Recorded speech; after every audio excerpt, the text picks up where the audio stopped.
নমস্কার বন্ধুরা, আমি রাজশ্রী চলে এসেছি রাজশ্রীস কিচেনের নতুন এক রেসিপি নিয়ে। হ্যাঁ, অনেক তো হলো পটল চিংড়ি, এঁচোড় চিংড়ি, চিংড়ি মাছের মালাইকারি। চিংড়ি মাছের এই একই রান্না খেয়ে বোর হয়ে যাচ্ছ? তাহলে আর কোনো চিন্তা নেই, চলে এসছে তোমাদের রাজশ্রী চিংড়ি মাছের একদম নতুন স্বাদের রেসিপি নিয়ে। তাহলে আর দেরি কিসের, পুরো ভিডিওটা দেখতে থাকো। আগেই নাম বলবো না আমি চিংড়ি মাছের এটা কি বানাচ্ছি, পুরো ভিডিওটা দেখতে থাকো তাহলেই বুঝে যাবে। প্রথমে কড়াতে তেল গরম হতে বসিয়ে দিলাম। সর্ষের তেলে অবশ্যই ভাজবে চিংড়ি মাছটাকে। আগে থেকে চিংড়ি মাছটা নুন হলুদ মাখিয়ে রেখে দিয়েছিলাম। একটু বড় বড় সাইজের চিংড়ি মাছ হলে ভালো হয়, তাহলে কিন্তু চিংড়ি মাছগুলো মুখে পড়বে আর আরও ভালো টেস্ট লাগবে। এরপর একটা মিক্সিং জারে নিয়ে নিচ্ছি 2 চামচ কালো সর্ষে, 2 চামচ সাদা সর্ষে, দিয়ে দেবো 4 থেকে 5টা কাঁচা লঙ্কা, আর দিয়ে দেব 2 চামচ পোস্ত। যে যে ইনগ্রিডিয়েন্টসগুলো ব্যবহার করছি সেগুলো দিয়ে রান্নাটা করবে। নিয়ে অবশ্যই আমাকে কমেন্ট করে জানিও কেমন লাগলো। এবার মেন যে ইনগ্রিডিয়েন্টসটা সেটা হচ্ছে টক দই। হ্যাঁ, এই টক দইটা কিন্তু অবশ্যই দিতে হবে। নিয়ে আমি সামান্য জল দিয়ে দিলাম। এইবার আমি একটা স্মুথ পেস্ট তৈরি করে নেব। আর এদিকে দেখো চিংড়ি মাছগুলো কিন্তু ভাজাও হয়ে গেছে, আমি গ্যাস ওভেন অফ করে দিয়েছি। এবার একটা টিফিন বক্স নিয়ে নেব। স্টিলের টিফিন বক্স অবশ্যই নিতে হবে। হ্যাঁ, বুঝতেই পেরে গেছো কি তৈরি করতে চলেছি। তৈরি করতে চলেছি চিংড়ি ভাপা।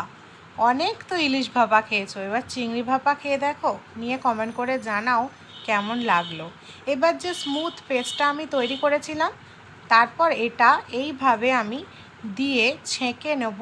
কারণ অনেকেরই গ্যাস অম্বলের সমস্যা থাকে, তাই এইভাবে ছেঁকে নিয়ে ব্যবহার করলে কিন্তু গ্যাস অম্বলের সমস্যাটা থাকে না।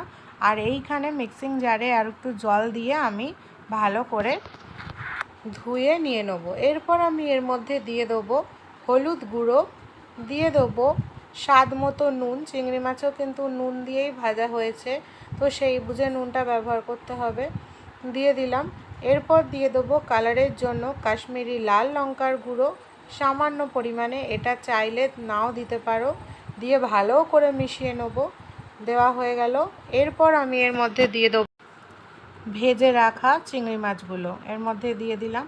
আর চিংড়ি ভাপা তো অনেকেই তোমরা কাঁচা চিংড়ি মাছটা দিয়ে করো, এইবার ভেজে এইভাবে করে দেখবে, সত্যি বলতে প্রেমে পড়ে যাবে। এক কথায় প্রেমে পড়ে যাবে। চিংড়ি যারা খাও না তারাও খেয়ে বলবে জাস্ট ওয়াও আর ওয়াও। এরপর ভালো করে মিশিয়ে নিলাম। এরপর এর মধ্যে দিয়ে দেবো সর্ষের তেল। যেহেতু চিংড়ি মাছটা ভেজে ব্যবহার করছি, তাই এখানে বেশি তেল দেওয়ার দরকার নেই, 2 চামচ তেল দিলেই হবে।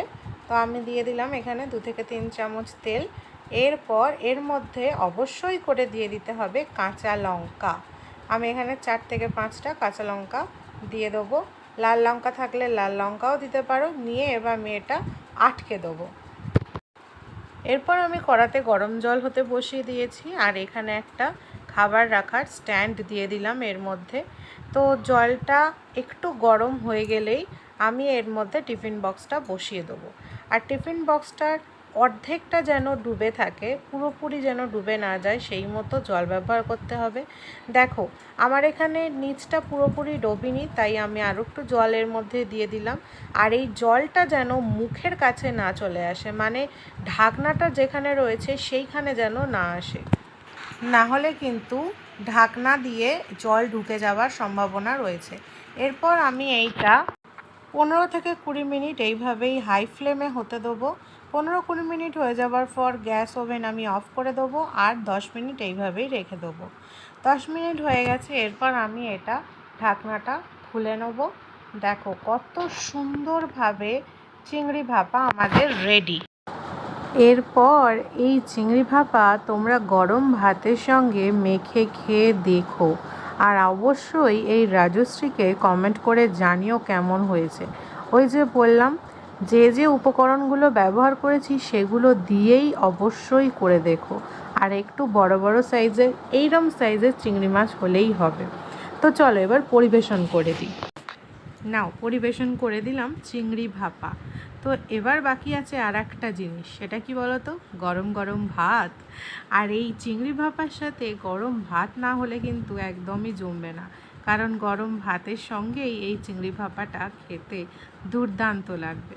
সত্যি বলছি, এইভাবে আমাকে বিশ্বাস করে একবার এই ভাপাটা বানিয়ে দেখো, খুব সুন্দর খেতে লাগবে।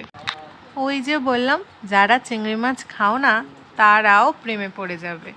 আমি কিন্তু আমার প্লেটটা নিয়ে হাজির, গরম গরম ভাত, সাথে লেবু, আর এই চিংড়ি ভাপা। তো আর দেরি কিসের, চটপট রেসিপিটা দেখে নাও আর বাড়িতে তৈরি করে সকলের মন জয় করে ফেলো।